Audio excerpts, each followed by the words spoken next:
सीतापुर नाम के एक गांव में लोग बहुत हंसी खुशी रहा करते थे। उस गांव में एक बहुत गरीब परिवार रहता था। उस परिवार में मोहन, उसकी बीवी लता और उनका 8 साल का बेटा चीकू रहते थे। मोहन को पीने की बहुत बुरी आदत थी। वो सुबह शाम बस शराब पीता और जुआ खेलता रहता था। मोहन की एक छोटी सी किराने की दुकान थी। मोहन कभी भी उस दुकान को ठीक तरीके से नहीं चलाता था और जितना भी थोड़ा बहुत उस दुकान से कमाता था वो सारी कमाई शराब पीने और जुआ खेलने में उड़ा देता था। वो रोज शराब पीकर लता को मारता था और उसे घर चलाने के लिए कोई पैसे नहीं देता था। एक रात लता और चीकू भूखे बैठे थे क्योंकि घर में खाने के लिए कुछ नहीं था। वो देर तक मोहन का इंतजार करते रहे। अचानक दरवाजे पर खटखटाने की आवाज आती है।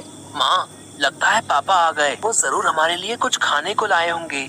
हाँ बेटा, अब हम सब मिलकर पेट भरकर खाना खाएंगे। लता जल्दी से दरवाजा खोलने जाती है। जैसे ही वो दरवाजा खोलती है तो देखती है कि मोहन के दोस्त मोहन को पकड़कर खड़े हैं और मोहन नशे की हालत में है। अरे भैया, इतनी रात को आप लोग?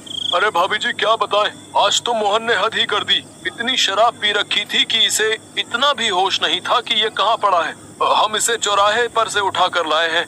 अगर कोई गाड़ी वाला कुचल जाता तो बताओ, आप लोगों की तो जिंदगी खराब हो जाती। हाँ भाभी जी, बस आप लोगों का सोचकर हम इसे यहाँ ले आए, वरना तो इसका सबके साथ ऐसा व्यवहार है कि कोई इसकी मदद ना करे। मोहन के दोस्त मोहन को कमरे में ले जाकर लेटा देते हैं और वहाँ से चले जाते हैं। बेटा चीकू, आज हमें फिर से भूखा ही सोना पड़ेगा। मैं तेरे पापा के भरोसे तुझे और भूखा नहीं रख सकती। अब मुझे ही कुछ काम करना पड़ेगा। तू बस आज थोड़ी सी भूख बर्दाश्त कर ले। ठीक है माँ। चीकू और लता दूसरे कमरे में सोने चले जाते हैं।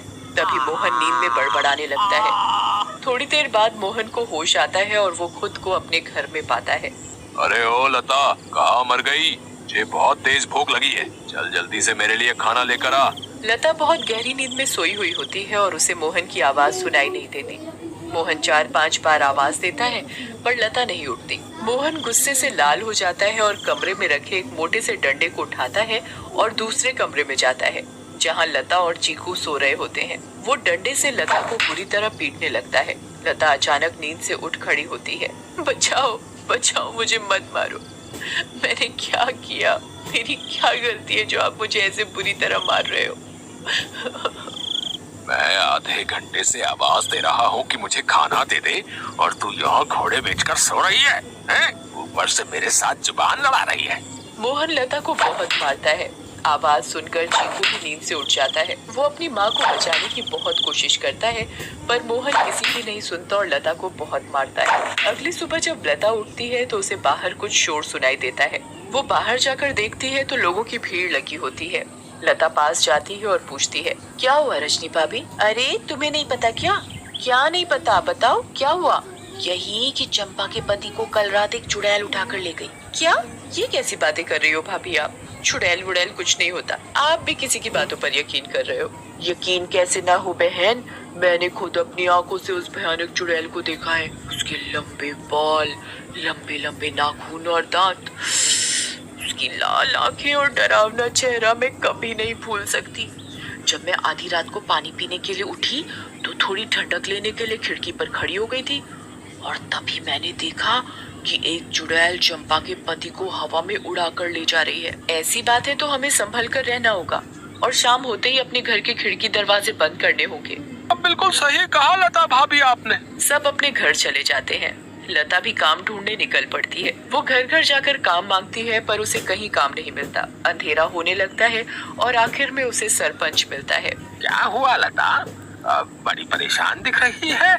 बस क्या बताऊं सरपंच जी, चीकू के पापा का तो सभी को पता है कि वो ठीक से कमाते तो है नहीं और जो कमाते हैं उसे दारू में उड़ा देते हैं। इसीलिए मैं ही काम ढूंढ रही हूँ ताकि अपना और अपने बच्चे का पेट भर सकूं। ऐसी बात है तो मेरे पास एक काम है। मेरी माँ बहुत बड़ी हो गई है और बिल्कुल चल फिर नहीं सकती। मैं उनकी देखभाल के लिए किसी को देख रहा था, पर अगर तुम चाहो तो तुम ये काम कर सकती हो। मैं तुम्हें महीने के 2000 रुपए दूंगा। आपका बहुत बहुत धन्यवाद। बस एक दिक्कत है कि तुम्हें देर रात तक रुकना होगा, जब तक कि वो सो नहीं जाती। मुझे मंजूर है सरपंच जी। ये लो फिर 500 रुपए और कल से आ जाना। लता खुशी खुशी घर जाती है और ये बात चीकू को बताती है। दोनों बहुत खुश हो जाते हैं। तभी वहाँ मोहन आ जाता है। क्या बात है, इस बात की इतनी खुशी मनाई जा रही है? मुझे उनकी बड़ी माँ का ध्यान रखना होगा, जिसके बदले वो मुझे पूरे 2000 रुपए देंगे। तू कहीं भी जाकर मर, मुझे कोई फर्क नहीं पड़ता, बस मुझे दारू पीने के लिए पैसे मिलने चाहिए। तभी मोहन को लता के हाथ में कुछ पैसे दिखते हैं।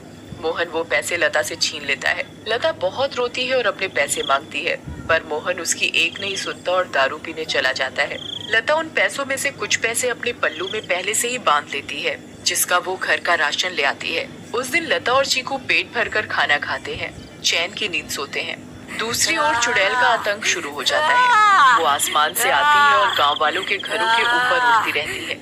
वो कभी किसी के घर के ऊपर तो कभी किसी और के घर के ऊपर अपने शिकार की तलाश में उड़ती रहती है। अब मैं अपना शिकार करूंगी। किसको लेकर जाऊं आज अपने साथ? किसको? बहुत देर तक चुड़ैल को कोई दिखाई नहीं देता। लगता है इस गांव के आदमी बहुत चालाक हो गए। अब इन्होंने रात को निकलना ही बंद कर दिया।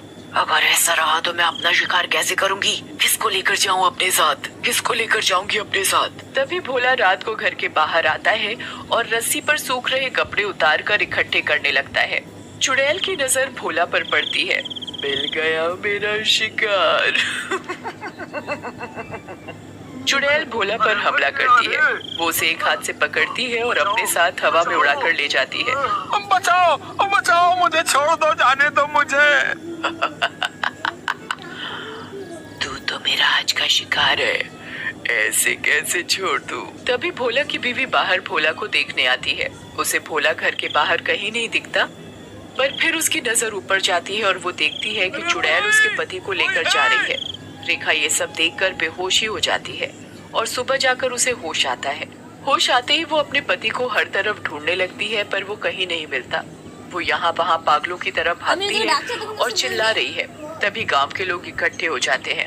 क्या हुआ रेखा भाभी? अगली सुबह जब लता उठती है तो उसे फिर से घर के बाहर कुछ लोगों का शोर सुनाई देता है। लता बाहर जाती है। क्या हुआ रजनी भाभी, आज किस बात का शोर हो रहा है? अरे लता, कल रात चुड़ैल रेखा के पति को उठा कर ले गई। रेखा का तो रो रो कर बुरा हाल है, बेचारी रेखा भाभी। पर मुझे ये समझ नहीं आ रहा कि वो चुड़ैल हर रात किसी के पति को ही क्यों उठा कर ले जाती है। सही कहा लता भाभी, हमें इस बात का जल्द से जल्द पता लगाना होगा। सभी लोग मिलकर एक तांत्रिक के पास जाते हैं और सारी बात बताते हैं। मैं अभी पता लगाता हूँ कि ये चुड़ैल चाहती क्या है। ओम ह्रीम क्लीम चामुंडाय विच्चय नमः। ओम ह्रीम क्लीम चामुंडाय विच्चय नमः। तांत्रिक ध्यान लगाता है और उसे वो चुड़ैल दिखाई देती है। ये कोई साधारण चुड़ैल नहीं है, बहुत खतरनाक चुड़ैल है। इसे कब्जे में करना या खत्म करना मेरे बस की बात नहीं। पर हाँ, एक बात मुझे पता चली है, ये बस आदमियों को ही नुकसान पहुंचाती है। इससे औरतों या बच्चों को कोई खतरा नहीं और इसकी शक्तियाँ रात को ही काम करती हैं। दिन में ये हम लोगों की तरह एक मामूली इंसान जैसी बन जाती है। बस अपनी तांत्रिक विद्या से इतना ही पता लगा पाया हूँ। सब लोग अपने अपने घर चलने लगते हैं। तभी लता बोलती है, मेरे पास एक सुझाव है, अगर वो काम कर जाए तो। वैसे आप लोग मेरी बात सुनकर हंसेंगे, पर इसके अलावा कोई और तरीका नहीं दिख रहा इस चुड़ैल से बचने का। भाभी आप बताओ तो सही। पता चला अगला नंबर मेरा ही है।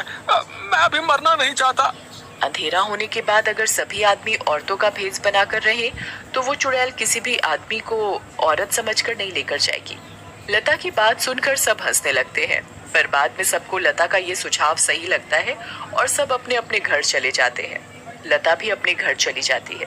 वो मैं कह रही थी कि गांव में चुड़ैल का आतंक बहुत बढ़ रहा है। वो हर रात एक आदमी को ले जाती है। तो गांव वालों ने तय किया कि सब आदमी अंधेरा होते ही औरतों के कपड़े पहन लेंगे ताकि वो चुड़ैल उन्हें औरत समझकर छोड़ दे। तेरा दिमाग तो ठिकाने है या पागल हो गई है? कोई बेवकूफी होगा जो ऐसा करेगा। मोहन लता की एक नहीं सुनता और चला जाता है। लता भी सरपंच के घर उनकी माँ की देखभाल के लिए चली जाती है। लता का पूरा दिन बहुत अच्छे से निकलता है। फिर रात हो जाती है और लता अपने घर